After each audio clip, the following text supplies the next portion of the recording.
Now, next our topic is that is relation for magnetic force in a vector form.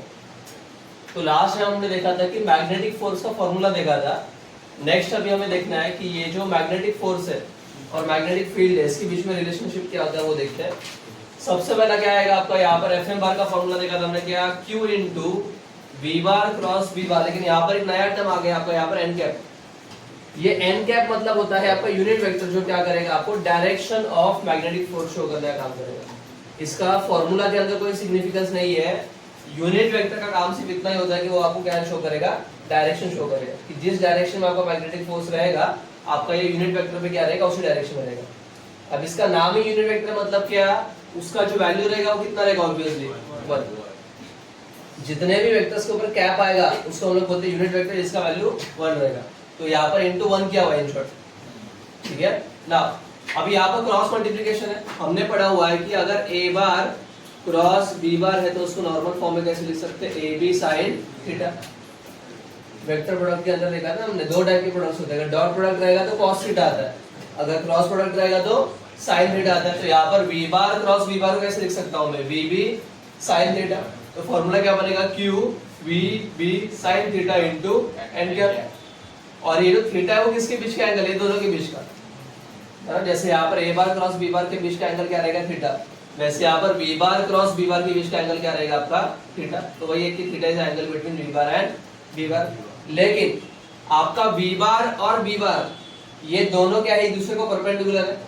तो इसका मतलब क्या, दोनों के बीच का angle theta is equal to कितना होने वाला, 90. तो यहाँ पर ये जो थीटा है वो 90 अगर रहेगा तो sin 90 कितना हो जाएगा, 1. तो ये वैल्यू अगर मैं यहाँ पर पुट करूंगा तो क्या होगा, q v b into 1 into unit vector में कितना है 1. तो इंटू 1 इंटू 1 नहीं लिखा तो चलेगा क्या, करेक्ट है. तो दैट्स यहाँ पर सिर्फ क्या बचेगा, fm is equal to q v b. मैं अभी क्या करता हूँ, इसमें से ये जो q v वाला पार्ट है इसको मैं वहां पर लेके जाऊंगा तो क्या हो जाएगा, ये डिवाइड हो जाएगा. तो क्या होगा, fm upon q v is equal to v. तो ये मुझे फॉर्मूला मिलेगा किसका, मैग्नेटिक फील्ड का. नाउ ये जो मैग्नेटिक फील्ड है इसका यूनिट कैसे निकल सकता है फॉर्मूला के ऊपर से वो देखते हैं. तो b is equal to force का यूनिट क्या होता है, न्यूटन. चार्ज का यूनिट क्या होता है, कूलम. और वेलोसिटी का यूनिट क्या होता है, मीटर पर सेकंड. लेकिन ये सेकंड डिनोमिनेटर के अंदर है, ऊपर जाएगा तो मल्टीप्लाई होगा. तो ये सेकंड को ऊपर लेके जाओगे तो क्या होगा, Newton second upon coulomb metre. तो ये है आपका ओरिजिनल यूनिट किसका, मैग्नेटिक फील्ड का. लेकिन उसको आसान भाषा में हम लोग जनरल फॉर्म में क्या बोलते हैं, उसको टेस्ला. ठीक है, साइंटिस्ट के नाम से आया हुआ ये.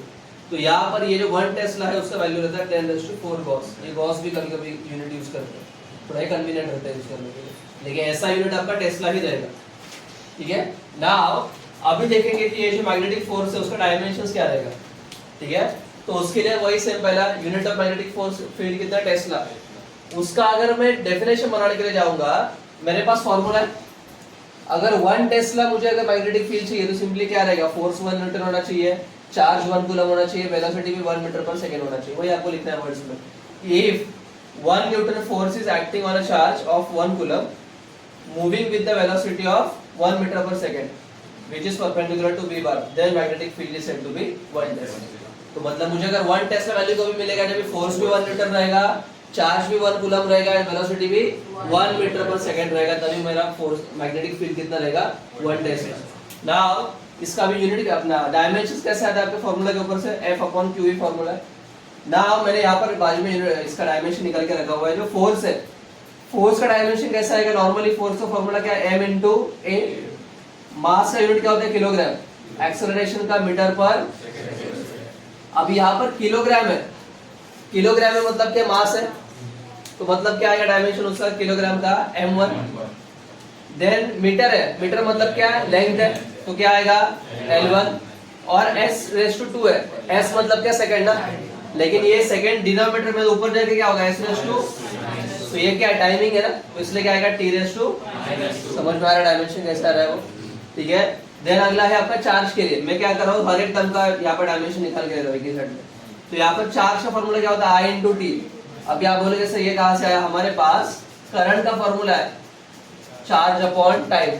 मैंने बस सिंपली क्या किया हुआ, टाइम को वहां पर लेके गया तो क्या हो जाएगा, q is equal to I into T. तो क्या हो जाएगा, I into T. I मतलब क्या, करंट. तो क्या आएगा I1. और T मतलब क्या, टाइम. तो that is T1. Similarly velocity का यूनिट क्या होता है, मीटर पर। तो यहाँ पर क्या क्या आएगा, मीटर मतलब क्या लेंथ है, तो L1। S नीचे मतलब क्या ऊपर आएगा, तो S रेस टू, और S मतलब क्या टाइम है, तो इसलिए क्या आएगा T रेस टू, और यहाँ पर kg है ही नहीं गिवन मास, तो इसलिए m। मैंने m0 क्यों लिखा, हमारा नॉर्मल फार्मूला क्या होता है, LMT होता है ना, यहाँ पर m है ही नहीं इसलिए उसको m0 ले लिया। ये सारी के सारे टर्म्स अभी मैंने यहाँ पर पुट किया, f का डायमेंशन यहाँ पर पुट किया, q का यहाँ पर, v का यहाँ पर। अभी सिंपली क्या करना है, आपको मालूम है कि ये टर्म जब भी ऊपर जाता है तो क्या होता है, प्लस रहेगा तो माइनस होगा, माइनस रहेगा तो यहाँ पर क्या होगा, ये जो I1 है ये ऊपर जाके क्या होगा I रेस टू, ये जो T1 है ये T1 ऊपर जाएगा तो क्या होगा, अब यहाँ पर ऊपर ऑलरेडी T रेस टू -2 है, ये T1 ऊपर जाके क्या हो गया, तो -1, और यहाँ पर भी T रेस टू -1 ऊपर जाके क्या होगा, -1 ऊपर जाके क्या होगा, +1, तो यहाँ पर और एक +1 आएगा, -1 +1 कैंसिल, तो क्या बचा T रेस टू -2, दिख रहा है।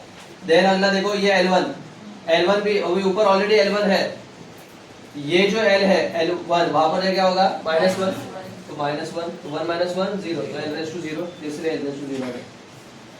देन M0 ऊपर जाएगा तो कुछ फर्क नहीं पड़ेगा, 0 ही रहेगा, M0 ही रहेगा, तो यहाँ पर M1 + 0 M1 ही रहेगा, तो इसलिए M1 बच गया, और T का तो हो गया था हमारा। तो इस तरीके से मेरा ये क्या हो गया, मैग्नेटिक फील्ड का ये मेरा डायमेंशन रहेगा।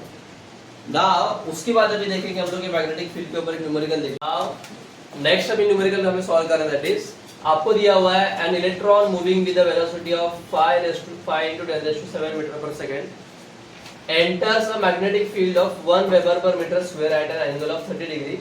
Find force on the electron. पहले क्या करेंगे हम लोग, V1 लिख लेंगे। अभी यहाँ पर जो इलेक्ट्रॉन है उसका वेलोसिटी कितना दिया हुआ है, 5 × 10⁷। अभी यहाँ पर एक चीज ऑब्जर्व करो, आपको इलेक्ट्रॉन जो है उसको हमने क्या कंसीडर किया, यहाँ पर चार्ज कंसीडर किया हुआ है, और ये जो चार्ज है कितने स्पीड से भाग रहा है, 5 × 10⁷ मीटर पर सेकंड, तो यहाँ पर V कितना आएगा, 5 × 10⁷ मीटर पर सेकंड। देन आपका मैग्नेटिक फील्ड जो है वो कितना है, 1 वेबर पर मीटर स्क्वायर। देन आपका जो एंगल थीटा है वो कितना है गाइस, 30 डिग्री, और आपका E जो है, अभी यहाँ पर आप ध्यान से देखो, मुझे चार्ज मतलब कौन दिया हुआ है, इलेक्ट्रॉन, और हमें मालूम है कि एक इलेक्ट्रॉन के ऊपर का चार्ज हमेशा फिक्स रहता है, कितना, 1.6 × 10⁻19 कूलम। ये वैल्यू क्वेश्चन में गिवन नहीं है, लेकिन E का वैल्यू हम लोग को मालूम है, ये वैल्यू याद ही करके रखना है कि एक इलेक्ट्रॉन के ऊपर का चार्ज हमेशा कितना होता है, 1.6 × 10⁻19।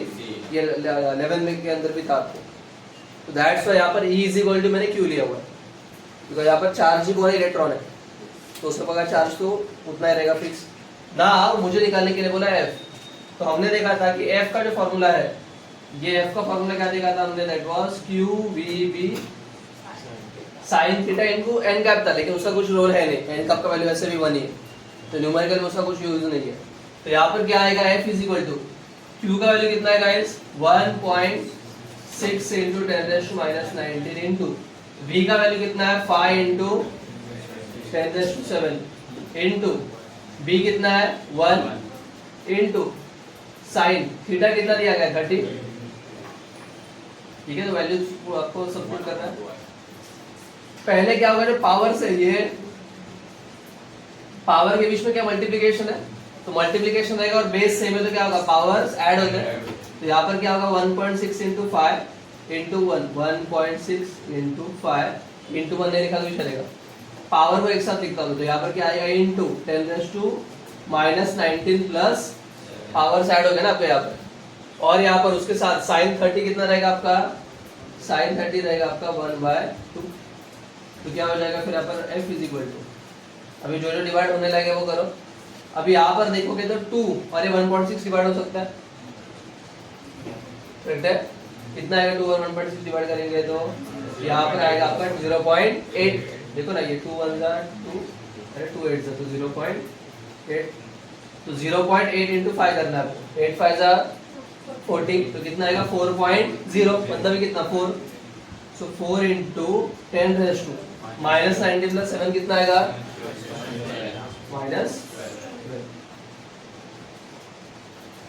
करेक्ट है। तो इस तरीके से क्या हो गया मेरा, ये जो है ये आ गया आपका फोर्स, और वही हमें निकालने के लिए बोला गया था। क्लियर है, तो सिंपल न्यूमेरिकल बात है। 1 to 2 मार्क्स के लिए इनफ है।